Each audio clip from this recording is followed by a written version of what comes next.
What it do, everybody? Monday, manic fucking Monday, November 29th, 2K21, episode 207, 400 Sports Talk starts now.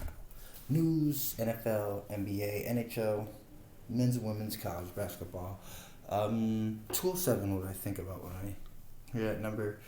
2007, when my oldest child, Raheem Escalade Jr. was born.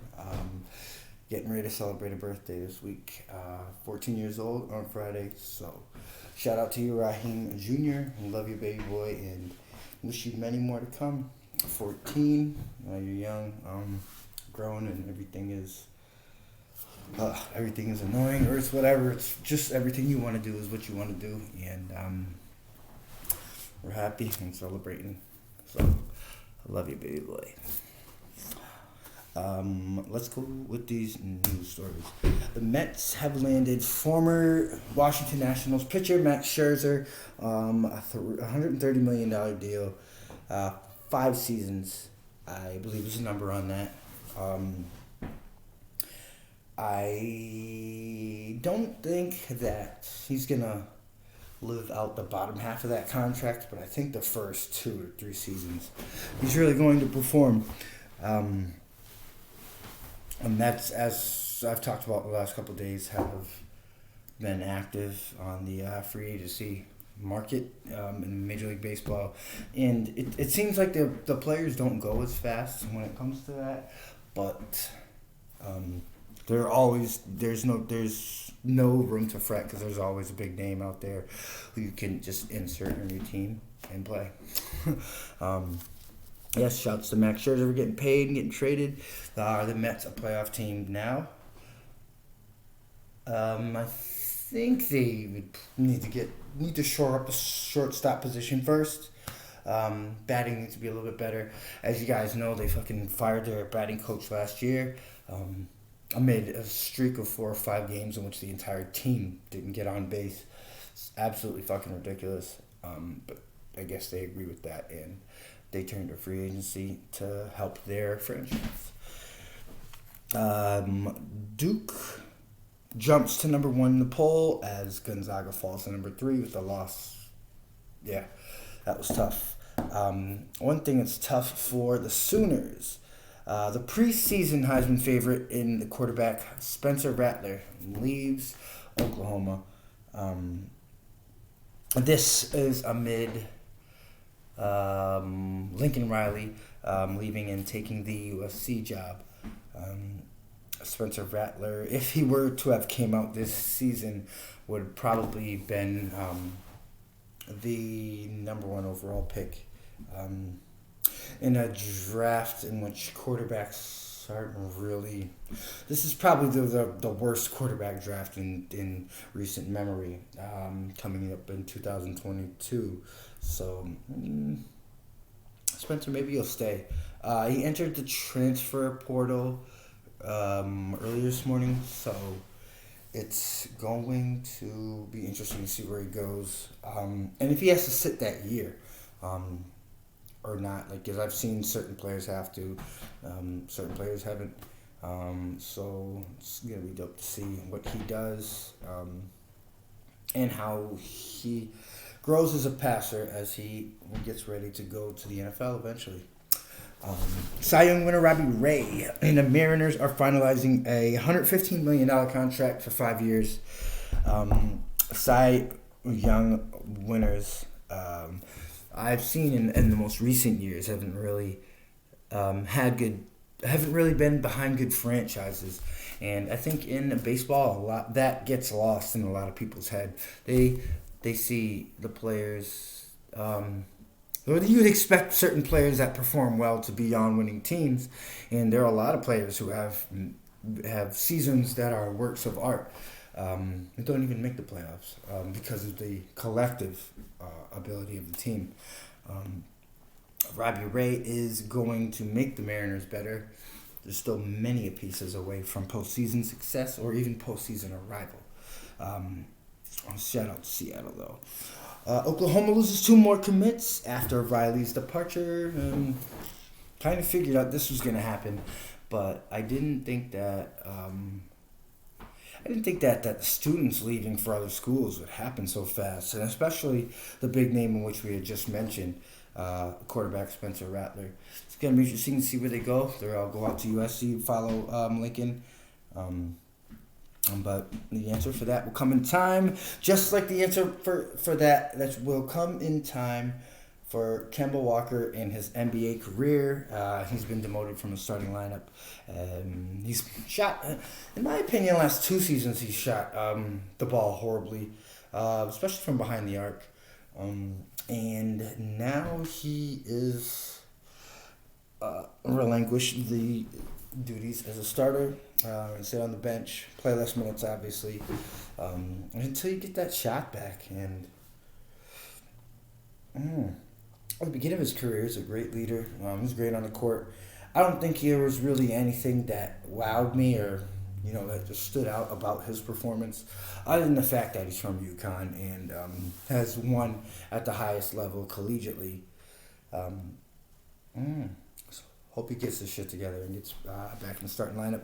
Nuggets Porter Jr. to have back surgery, 4 to 6 week wait on that as far as when he'll be able to come back to the court. And honestly, the Nuggets need it. Straight up, right? Where are we at? Okay. Vikings halfback Dalvin Cook has a dislocated shoulder. But what's new with Dalvin? He's been consistently hurt. And this is not unbiased, me just getting on the Vikings or whatever. Go Pack, go. But he's been consistently hurt. It seems like season in and season out, there's an injury that keeps him out for a month and a half or whatever. But when he's not injured, Dalvin Cook is literally, besides for Derrick Henry, the best back in football. The Cowboys head coach Mike McCarthy tests positive for COVID-19. And with it being Monday, he's not going to be allowed to be around the team at least for a game, I believe. Yeah, so the offensive coordinator of the Cowboys will take interim head coach duties. And those are source news. NFL, Seahawks, and the football team played tonight. And honestly, I think football team by 2 touchdowns. It's going to be wild. Anyway, Thanksgiving Day, Bears over the Lions 16-14. Raiders beat the Cowboys in overtime 36-33. It was a good game. Bills smoked the Saints 31-6. But what was bad about that is that it should have been the other way around, and the Pocket suffered. Cincy all over Pittsburgh 41-10. Tampa Bay 38, Indy 31. Jonathan Taylor went crazy again, but not another multiple touchdown performance. But he's still a really great back. Miami all over the Panthers 33-10. Cam Newton was like 5 for 20. You'll see the memes all over the book. Yeah, he comes back for one game, and then everybody acts like he's God, and he struggles for a quarter or two, and now everybody's complaining. But I'll give you my honest opinion about Cam Newton. He's one of the league's most overrated players. Yeah, sorry. And there's plenty of factual information to back that up. I'll go on some of the older podcasts, Google, NFL.com. You'll see it. But yeah, Patriots all over the Titans, 36-13. Be scared of those Patriots, especially if they're playing like this going into the playoffs. Bill Belichick has hardware all over his fingers, proving his success in the postseason. So, rookie quarterback, yeah, he ain't worried about that one. Hold his beer. Giants over the Eagles, 13-7. Falcons over the Jags, 21-14. Loser Bowl. Jets beat the Texans, 21-14 also. Broncos over the Chargers, 28-13. Packers all over the Rams, 36-28. Go Pack, go. San Francisco and 49ers beat the Vikings, 34-26. And the nightcap was Ravens over the Browns, 16-10. I don't know who needs to hear this, but Russell Wilson would look very good in the Cleveland Browns Uniform, no homo. Yeah, I think that would be a piece that the Browns are looking for. That's what they need. And honestly, Russell Wilson is noticeably better than Baker Mayfield. Okay. I'm not a GM. Anyway, NBA. We have